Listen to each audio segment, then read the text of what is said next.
Bem-vindos e bem-vindas à Lei da Paridade. Cá estamos, todas as semanas, comigo, Leonor Rosas, com a Adriana Cardoso e a Maria Castelo Branco. Ouviram bem, um programa de comentário político feito por 3 mulheres jovens.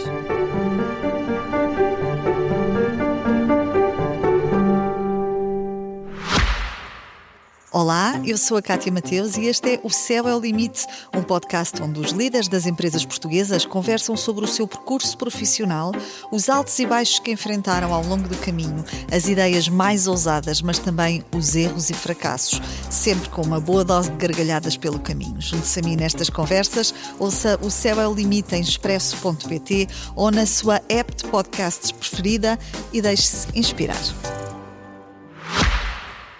Esta semana, só comigo e com a Maria Castelo Branco, porque a Adriana, infelizmente, está ausente por motivos profissionais. E neste episódio, em que prometemos trazer uma visão feminista e crítica sobre o Mundial de Futebol do qual Portugal acaba de ser eliminado, começamos com uma piada. Em 2023, a reconhecida teórica feminista Sara Ahmed escreveu um livro chamado The Feminist Killjoy, o manual da feminista que mata a alegria, traduzindo para português, que num tom irónico se refere como killjoy às mulheres que se recusam a rir de piadas machistas, que estragam os jantares de família por apontarem o dedo a quem faz comentários sexistas e que são constantemente acusadas de estragarem a diversão dos outros quando esta diversão é feita à custa de mulheres. Eu e a Maria hoje, neste episódio, seremos um bocadinho essas feminist killjoys. Aliás, já somos em geral conhecidas como feministas chatas que têm de insistir a meio do jogo de futebol dizendo que o dado jogador é violador.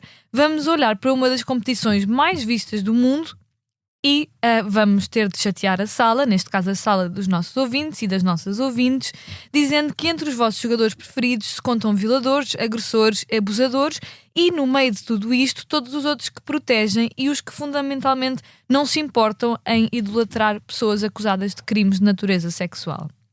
Na verdade, há muito para discutir sobre este Mundial, mesmo entre duas mulheres que pouco ou nada percebem do jogo do futebol em si. Pelo menos eu, nada. Bem que eu sei o que é um fora de jogo. Só para contrariar aquele estereótipo de que as mulheres não sabem. E descobri na presença da Maria o que era um hat-trick recentemente. É verdade, eu achei chocante. Falamos neste episódio do véu de indiferença coletiva e seletiva face às agressões sexuais cometidas por jogadores de futebol, de desigualdade da atenção dada ao futebol feminino face ao futebol masculino, do aumento da violência doméstica por todo o mundo em dias de jogo de futebol. Houve dados que saíram, por exemplo, sobre a Inglaterra ou sobre o Brasil em relação à violência de homens contra as suas parceiras em dias de jogo.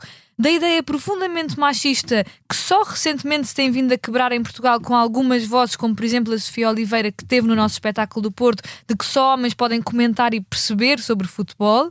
Mas, noutros ângulos, podemos falar igualmente das exigências do Trump à FIFA, incluindo até a propósito de anular cartões vermelhos, da exclusão de adeptos de países africanos que as suas políticas impuseram, da perseguição aos próprios jogadores de certa nacionalidade, sempre, claro, jogadores não brancos, e da destruição de vidas que causa a proliferação das apostas fáceis ou do crescimento exponencial do vício no jogo e, sem dúvida, também podemos falar do nosso amuleto da sorte, Luís Montenegro, afinal, amuleto do azar, que achou melhor ir ver jogos da seleção, jogos de futebol, do que governar o seu país que atravessa uma intensa onda de calor. E, pun intended, passo a bola à Maria para começar a falar-nos um bocadinho sobre todas estas dinâmicas fora de campo que vêm com o Mundial de Futebol, prometendo que vamos ser super chatas. Ora, é assim, eu vou começar com um sentimento que eu acho que tem toda a gente, que é, eu cheguei aqui ao estúdio e em off disse à Leonor, eu estou com um grande melão, eu estou muito chateada porque nós estamos a gravar na manhã a seguir ao jogo de Portugal e um dos problemas graves deste torneio da nossa equipa, da nossa seleção, foi os jogadores não saberem jogar em conjunto, estão cada um individualmente a fazer não se sabe bem o quê. Roberto Martínez insiste em manter uma estátua de 41 anos no meio do campo e é precisamente desta estátua que eu vou falar.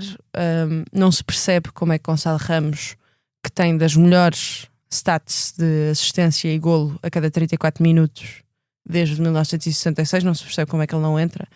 Só se percebe como é que ele não entra se olharmos para um intocável da nossa seleção, que é Cristiano Ronaldo, que é um dos vários jogadores neste Mundial a ser levado ao colo, e não estou a falar de nível futebolístico, estou mesmo a falar de nível judicial.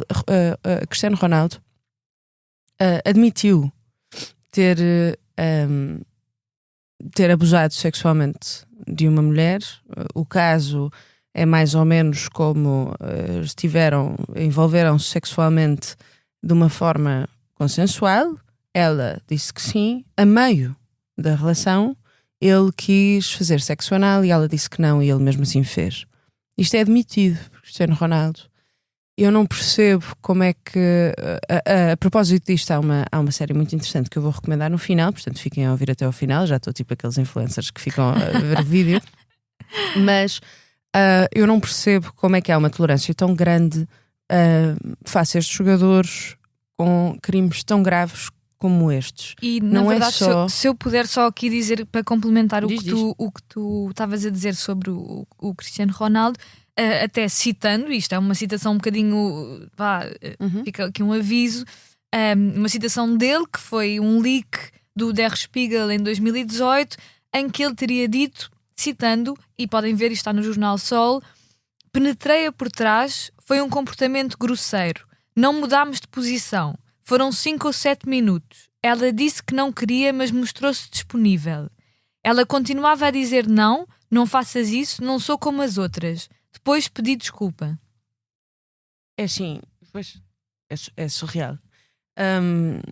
Cristiano Ronaldo não é o único. Nós temos várias faces do futebol mundial, alguns deles grandes jogadores. Eu vou dizer já que fiquei muito chateada quando percebi que o Achraf Hakimi de Marrocos é um dos visados deste problema, quer dizer, porque, e estou a dizer assim de uma forma um bocado irónica, porque a Hakimi é o jogador mais conhecido da equipa marroquina. Eu estive a Marrocos agora recentemente, foi incrível ver os festejos marroquinos quando eles eliminam uma das equipas favoritas deste Mundial. Eles não dormiram, aquilo foi às 2 da manhã, às 5 da manhã fiz um vídeo surreal em Tanger, estava tudo maluco.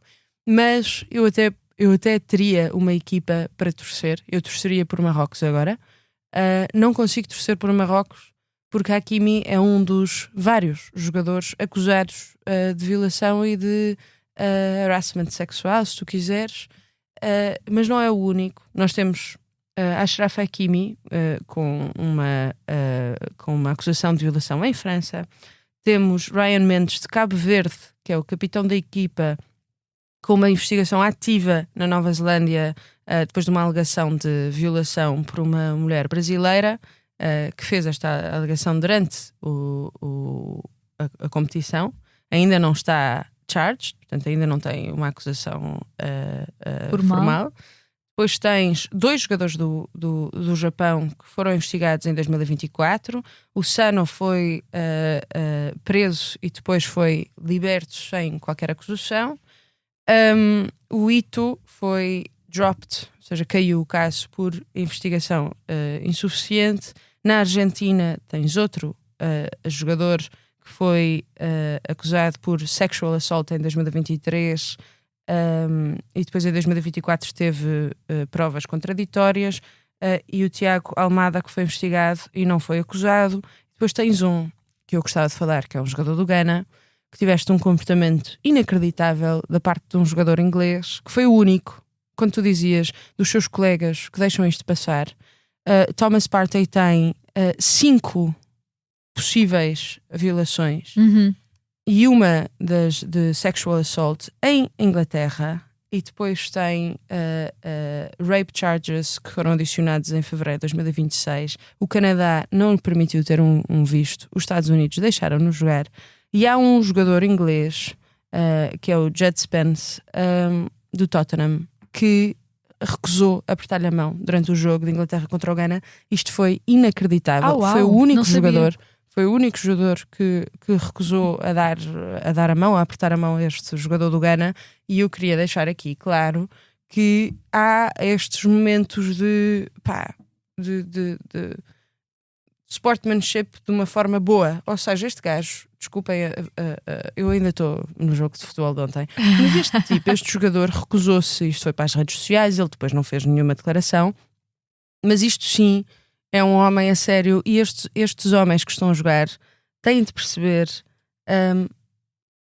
o impacto que têm em jogadores rapazes mais novos, em jogadoras raparigas mais novas, nos miúdos mais novos no geral, rapazes e raparigas, e que têm que dar o exemplo. E este tipo deu um exemplo muito incrível. Eu tenho outro numa próxima intervenção de uma outra coisa que não tem que ver com violação, antes de passar a bola agora para ti, porque você Estamos a adorar o Vitinha, as sempre a passar para a frente e para trás.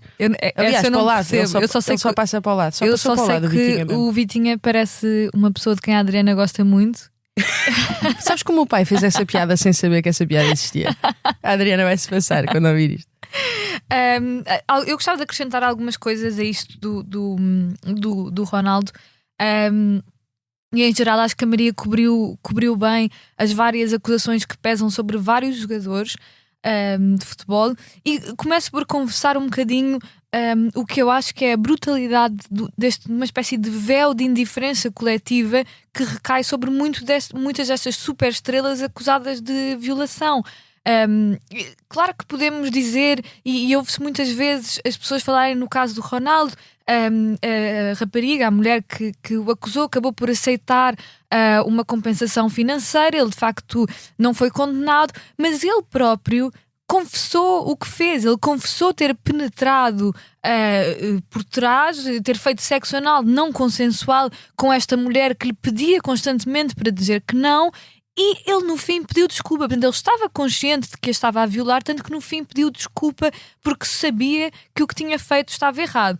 E, quer dizer, esta informação está disponível por toda a internet. Ninguém pode alegar que não sabia isto sobre o capitão da equipa portuguesa. Às vezes também me faz um bocadinho de confusão.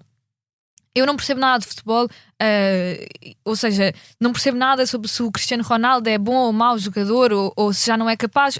O que às vezes faz-me confusão a facilidade com que tantas pessoas criticam o Cristiano Ronaldo por já não jogar bem, o que eu até acredito, na medida em que ele tem 41 anos, e mostra aquele individualismo de um pavão egomaníaco, que é uma coisa que eu acho sinistra. Mas pondo de parte as partes técnicas do futebol que eu não consigo compreender, as pessoas muito mais rapidamente se sentem à vontade para dizer que ele devia sair da seleção porque já não joga bem, do que fundamentalmente porque ele violou uma pessoa, estava consciente de que a violava enquanto a violava, e no fim também estava consciente que a tinha acabado de violar. Ou seja, há uma série de pessoas que acham que Ronaldo é uma espécie de Deus, tipo, e tudo o que ele fez por Portugal. Quer dizer, ele é um jogador de futebol, ganhou, é um bilionário ou milionário, ou o que quer que seja, que fez dinheiro com a sua atividade profissional. Quer dizer, passível de ser criticado como qualquer outra figura no espaço público. Há esse lado das pessoas que vivem assim numa espécie, parece que ele é Nossa Senhora de Fátima, uma coisa assim do género. São os Ronaldetes. Mas Ronaldetes. Tu não consegues dizer nada sobre o Ronaldo. E depois há aqueles homens que vivem muito chateados porque ele está a prejudicar a performance da seleção.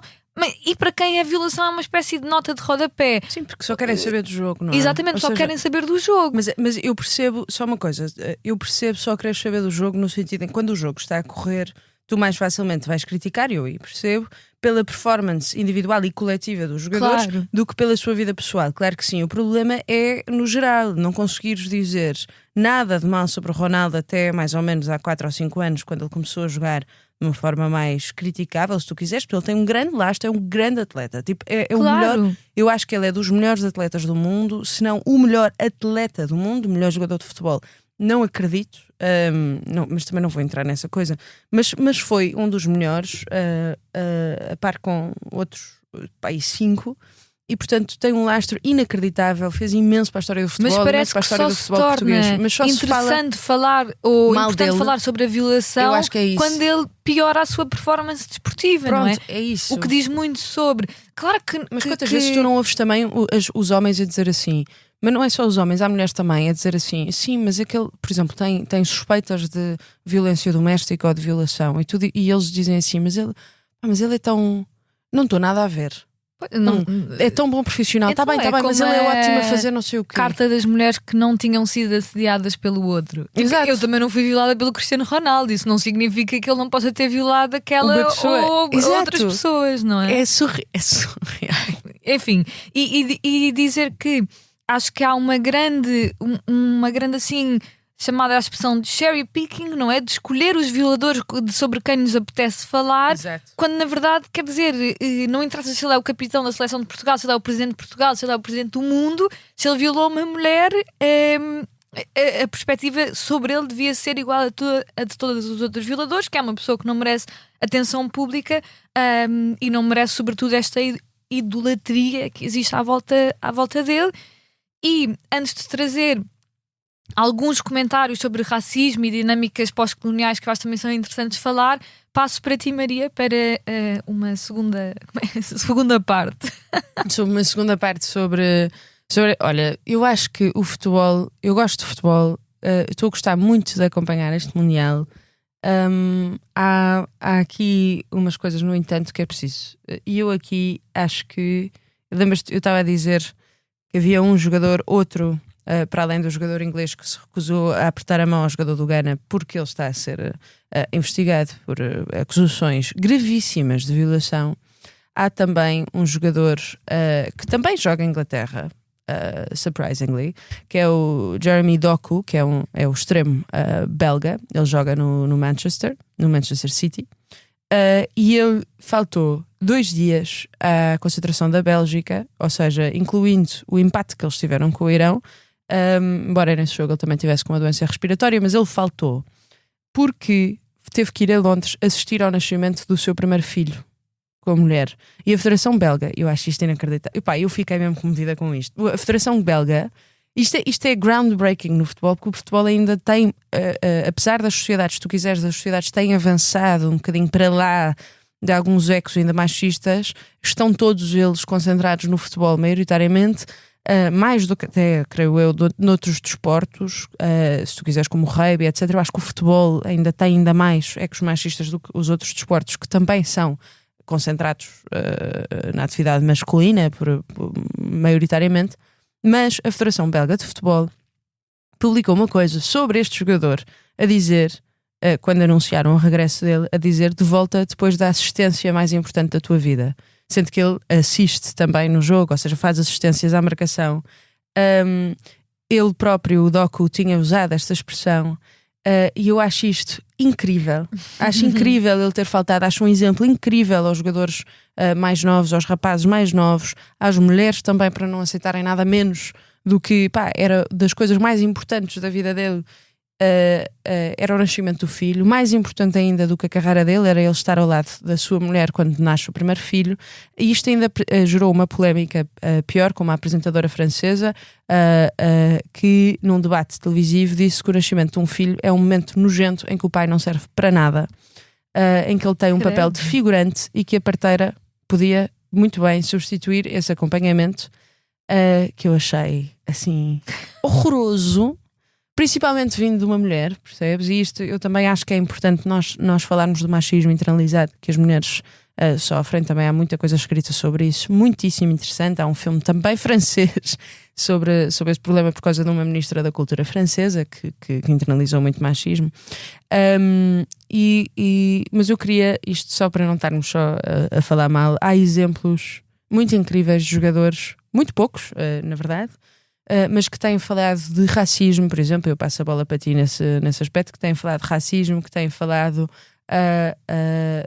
do machismo presente no mundo do futebol, que recusam submeter-se a estes papéis redutores do homem, e vão ter com a sua mulher quando ela está a dar à luz ao primeiro filho, porque ele também tem que estar presente, porque ele também é o pai. Por muito que tenha um campeonato muito importante, claro, não vai, e está em Londres.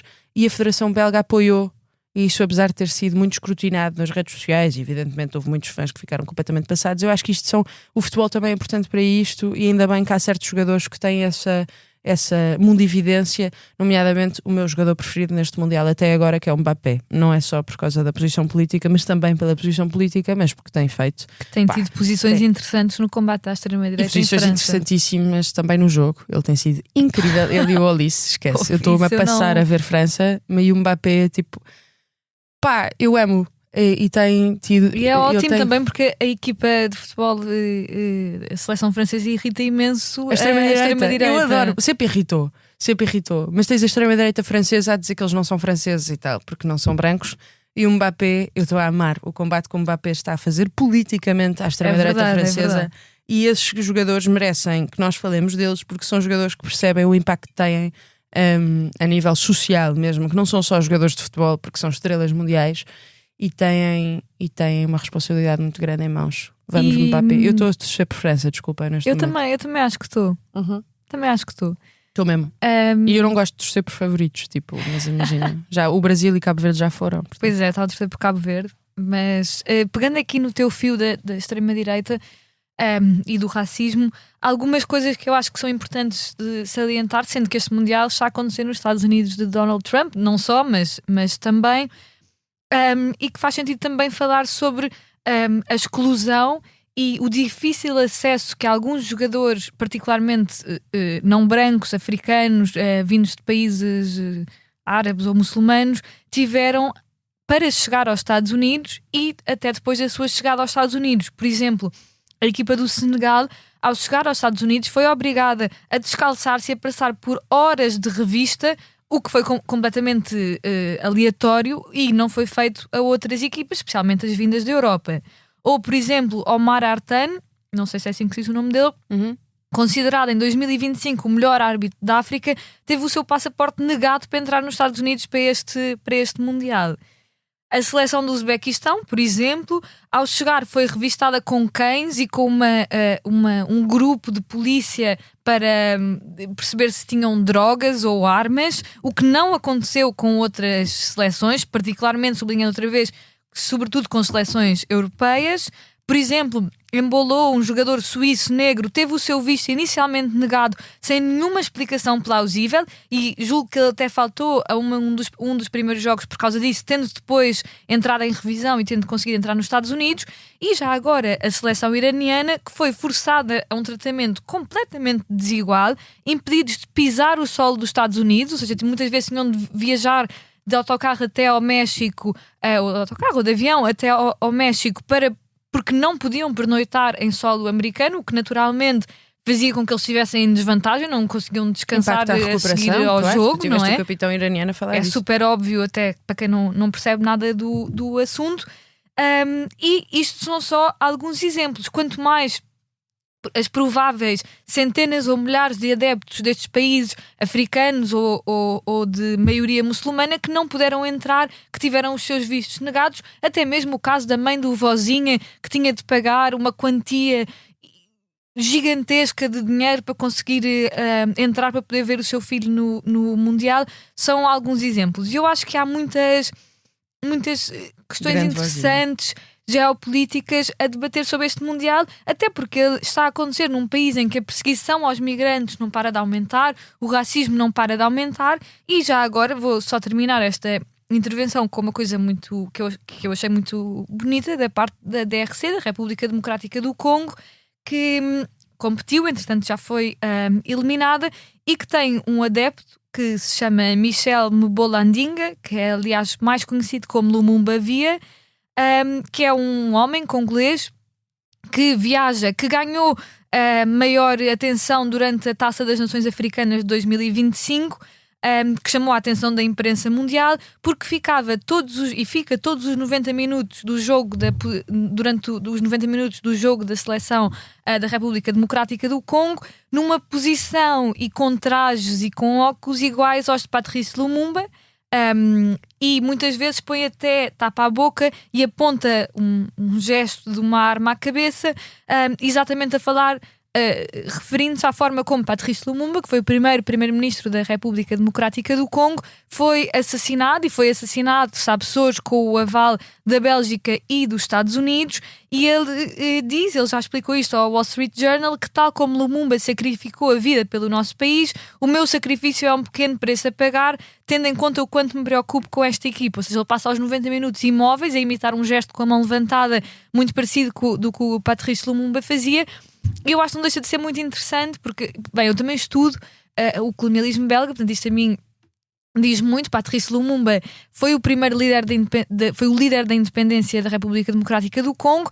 Não conseguiu sequer estar um ano no poder como primeiro-ministro democraticamente eleito, tendo sido assassinado num golpe secessionista apoiado pela Bélgica e pelos Estados Unidos. O seu corpo foi dissolvido em ácido e só muito recentemente é que a única coisa que restava dele, que era um dente de ouro, foi devolvida à sua família. E ele é um exemplo de um continente que nos anos a seguir à descolonização e à libertação destes países foi literalmente assassinado. Ele é um dos vários líderes de libertação nacional que foram assassinados com o aval da Europa e dos Estados Unidos.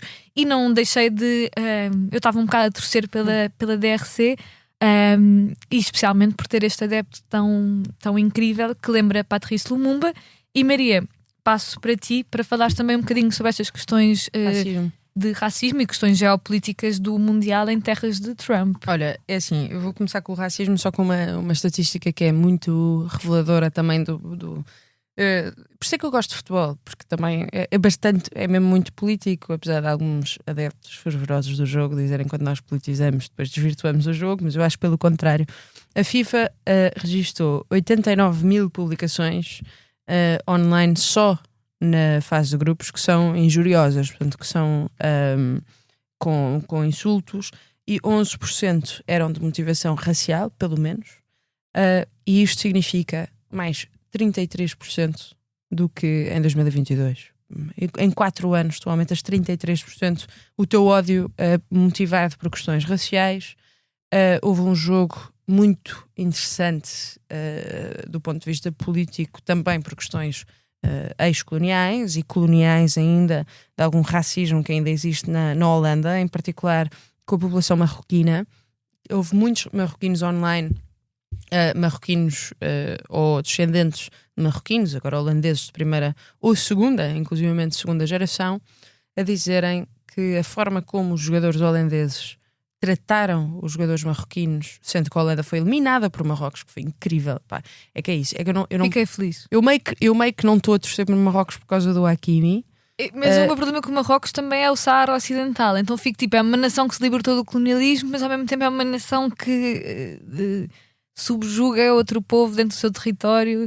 Mas meio que aí Espanha também tem mais culpa do que Marrocos, eu acho, sabes? Eu também não sou grande fã de Espanha, disso não me podem acusar. Do Estado espanhol.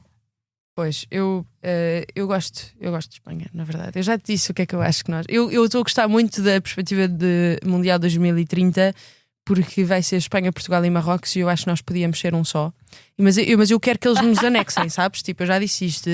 Eu não quero anexar ninguém, não é mesmo tipo perspectivas de anexação. Vais ser citada por pessoas a odiarem-te depois disso. Claro, por favor, façam, vá. É que sabem, a minha razão, já agora, é que Marrocos, tipo, tem um TGV, estás a perceber? Nós não temos TGV ainda, Leonor. Nós não vamos ter nunca um TGV. Pois. E Marrocos já tem um TGV. Marrocos empresta-nos helicópteros para combater incêndios. Tipo, é surreal. E eu estou a dizer Marrocos porque nós temos financiamento europeu, bué.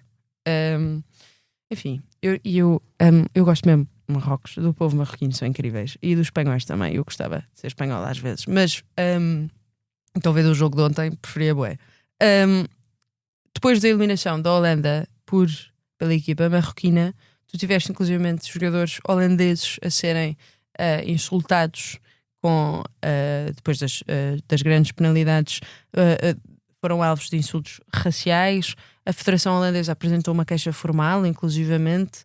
Tens agora aquilo que se chama a Lei Vini Júnior, que é, se tu sofreres racismo em campo, o jogador é expulso, supostamente, por causa do episódio dele, do Vini Júnior com o Bresciani, em fevereiro, que já agora sou do Benfica, e o Benfica portou-se inacreditavelmente mal, quando, no caso do Bresciani com o Vini Júnior, que entretanto, by the way, veio dizer, não foi um insulto racial, foi um insulto homofóbico. Ok, muito melhor. Sim, tipo, eu não fui racista, fui só um bocado homofóbico. Pronto, gravíssimo. Epá, eu não sei lidar.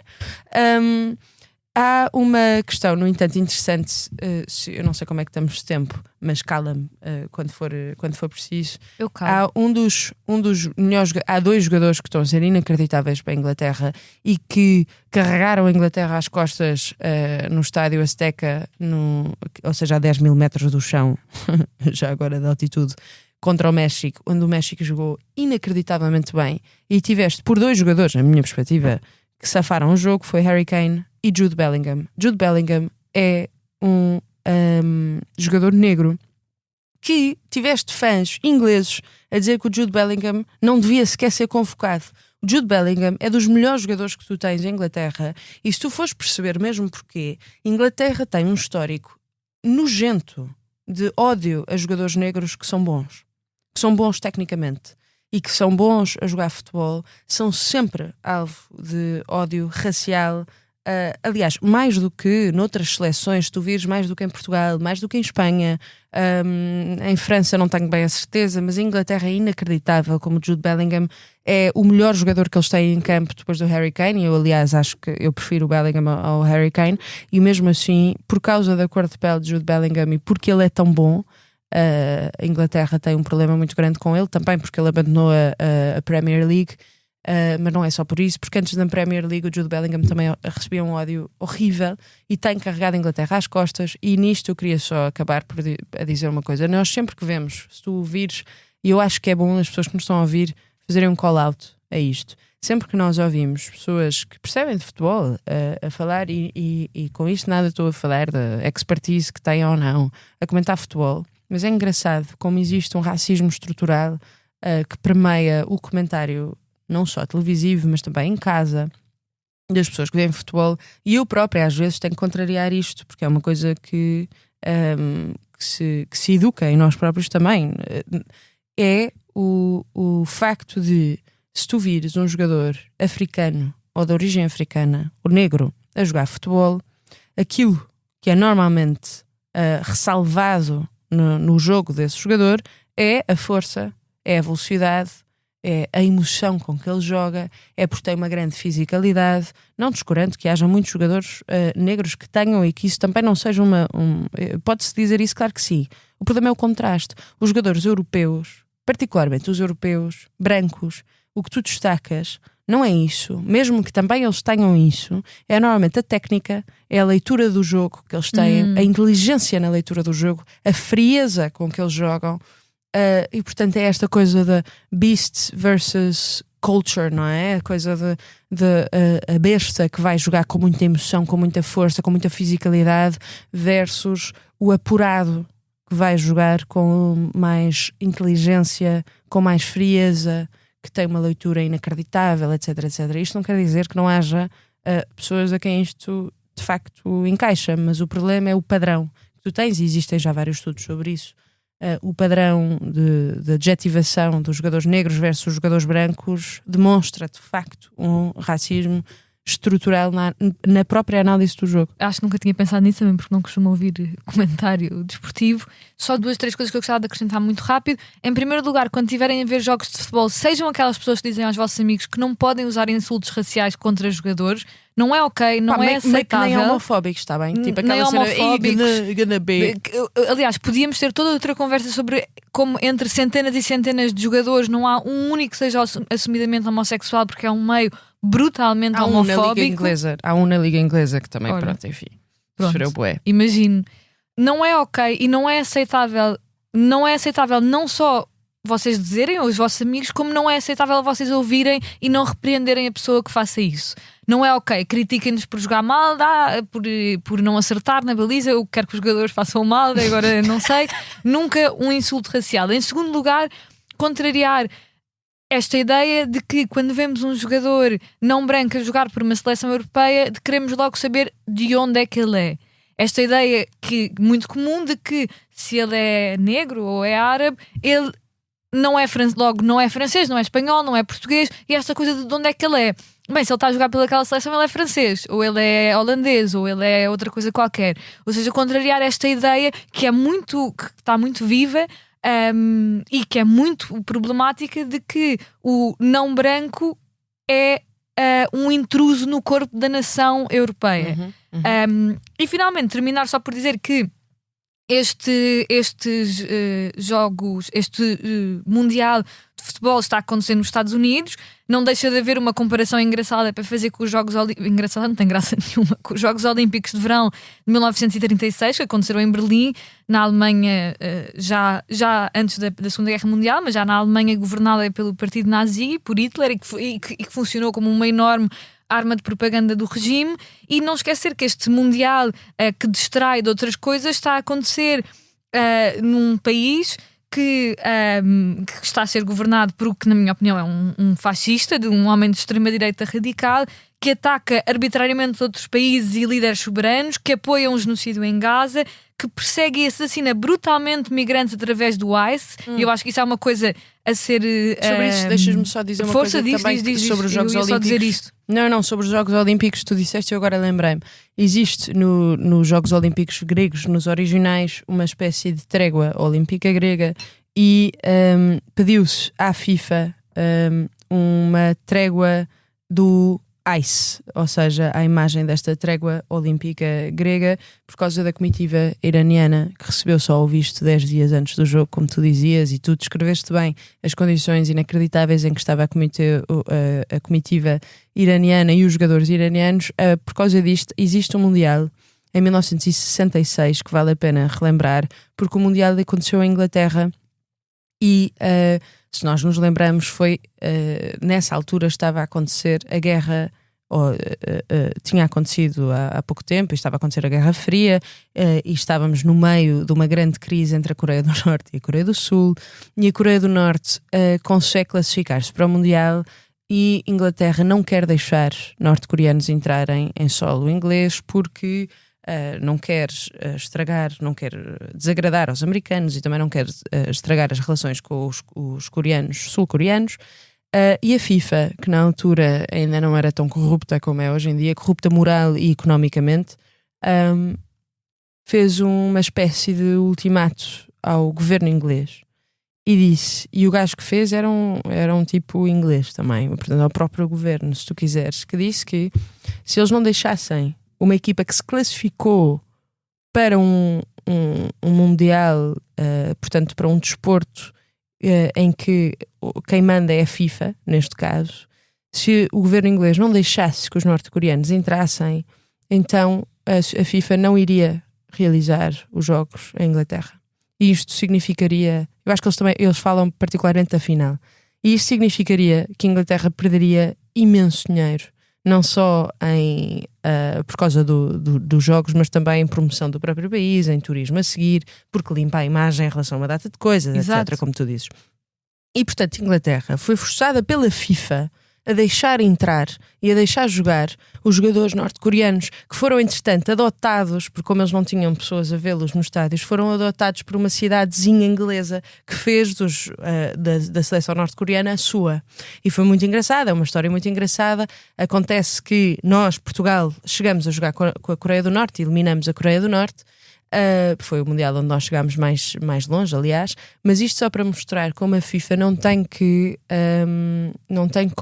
se ajoelhar perante os países, os host countries, e no caso a FIFA ajoelhou-se a um proto-ditador, Donald Trump, nos Estados Unidos. Mas desculpa, interrompi-te para dizer isto, mas eu acho que era importante, porque estavas a falar dos Jogos Olímpicos também, etc. E lembrei-me. Claro que não, era só, e termino com esta frase, muitas vezes estas competições internacionais servem para limpar a imagem de um dado regime, servem para haver uma espécie de pausa no escrutínio do qual ele está a ser alvo, e vamos não nos esquecer que este Mundial está a acontecer em grande parte nos Estados Unidos, e o que é os Estados Unidos.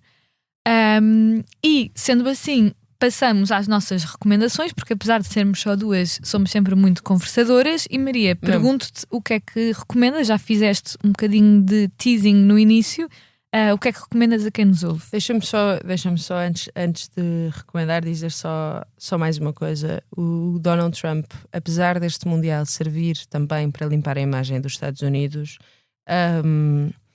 o Donald Trump é interessante ver como ele está a suicidar a sua imagem, a suicidar-se publicamente, porque ele diz numa conferência de imprensa que percebe muito do jogo de futebol. Ou seja, é engraçado ver como é que o Ocidente, os países ocidentais estão a lidar com isso. Já ninguém está com paciência para o Trump, principalmente quando ele mexe no futebol, que eles chamam soccer, mas ele mexeu no futebol. E há um jogador muito bom, um jogador americano, que recebe um cartão vermelho num jogo. Isto quer dizer o quê? Segundo as regras, não pode jogar no próximo. Pronto, no próximo contra a Bélgica. Entretanto, a Bélgica eliminou os Estados Unidos. Mas o Trump ligou à FIFA para tirar o cartão vermelho de um dos seus jogadores. Numa conferência de imprensa diz: eu percebo muito sobre o jogo, não sei o quê, mas depois também diz: eu quando o vi a receber um cartão vermelho pensei, mas não sabia muito bem o que é que aquilo queria dizer, e depois percebi que ele não podia jogar, isto é muito injusto, etc, etc. A FIFA, mais uma vez, ajoelha-se aos pedidos de Donald Trump, tanto que a UEFA ficou chocada e pediu esclarecimentos à FIFA. Isto é inacreditável, chega à corrupção do jogo e ele não conseguiu limpar a sua imagem, pelo contrário. Mas a minha recomendação é a Anatomia de um Escândalo, que eu acho que está eu gosto na Netflix. Dessa, já vi Anatomy of a Scandal é uma série inglesa, britânica, que segue é uma minissérie, já agora, portanto, vocês que forem como eu, que ficam tipo binge-watching, podem fazê-lo, porque é mini. É uma série de 2022 que é muito incrível. E eu lembrei-me por causa do caso do Ronaldo, porque isto segue um membro do Parlamento inglês, membro do Parlamento britânico e ministro do governo, que nas séries se chama James Whitehouse, que é acusado de violação pela sua secretária, que na verdade é sua namorada. E ele está a trair a mulher, e com isto vos deixo, porque senão vou dar muitos spoilers, mas a série segue o julgamento deste homem. E eu acho que a série está muito bem feita por causa disto, por causa do consentimento. Sim, eles eram namorados, estavam a ter um caso, um affair, era a sua amante. Estavam de caso. Estavam de caso. E ela depois diz que ele fez coisas em relação às quais ela não tinha expressado o seu consentimento. E a série é muito interessante, não dá grandes respostas, deixa muitas perguntas e eu gosto disso. E tu? Também gostei muito de ver essa série, já vi há alguns anos. Na verdade eu vou recomendar um livro, eu não tenho nada para recomendar sobre futebol, por isso vou recomendar um livro que é sobre os Estados Unidos. É um livro que se chama The Bluest Eye, da Toni Morrison. Foi o primeiro livro que ela escreveu e é um romance incrível. Eu já li dela o Beloved, que eu acho que também já recomendei aqui, e fiquei super fã dela, e agora este segundo livro veio de facto a confirmar a minha paixão por esta autora. É um romance muito poético, muito bem escrito e muito doloroso, que explora, no fundo, a infância e a construção da identidade e da autoestima no contexto da vivência de jovens, de crianças negras e pobres nos Estados Unidos na década de 30, 40, e a coisa de se chamar Bluest Eye, o olho mais azul, isto está traduzido em português, tem a ver com a ideia de que as jovens negras gostavam de ter olhos azuis, gostavam de ter cabelo louro, gostavam de ser brancas, e sobre o que é crescer com essa ideia de que se é inferior, crescer com os insultos, crescer com a ideia de que se é feio. E a história segue uma menina que é a Pecola Breedlove e é contada por outra menina que é amiga dela. Eu não vou dar nenhum spoiler, também não acho que um spoiler alterasse fundamentalmente a leitura deste livro, mas recomendo muito. Eu acho que a Toni Morrison é uma das grandes escritoras dos Estados Unidos, da história dos Estados Unidos, do racismo nos Estados Unidos, e só confirma que ela ganhou o Prémio Nobel de Literatura em 1993 e o quão incrível ela é. Eu sou fã dela e depois deste livro apetece-me ler todos os livros dela. E assim chegámos ao fim de mais um Lei da Paridade, um programa de comentário político semanal. Como sempre, podem ouvir-nos nas habituais plataformas de podcast e no site do Expresso. Até à próxima semana, já com a Adriana.